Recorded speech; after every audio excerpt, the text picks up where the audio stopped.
Սա սովորական քարոզչական տեսանյութ չէ։ Սա վախի մոնտաժ է։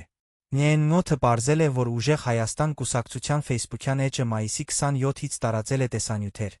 որտեղ քաղաքացիական պայմանագրի անդամների խոսքերից կտրվել են միայն այն բառերը, որոնք պետք էին իրենց թեզին։ Թեզը նույնն է, իբր իշխանությունը պատրաստվում է Հայաստան բերել 300,000 ադրբեջանցու։ Բայց ամբողջական խոսքերը հակառակն են ասում։ Արթուր Հովհաննիսյանը խոսում էր հենց այդ կեղծ թեզը հերքելու մասին։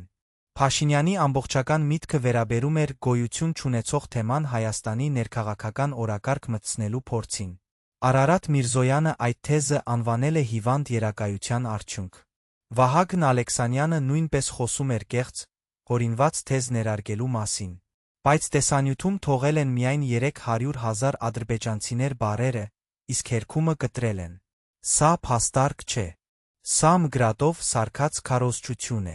Երբ քաղաքական ուժը իր խոսքը չի կառուցում փաստի վրա, նա վերցնում է ուրիշի խոսքը, կտրում է կեսից վախ է վաճառում մարդկանց։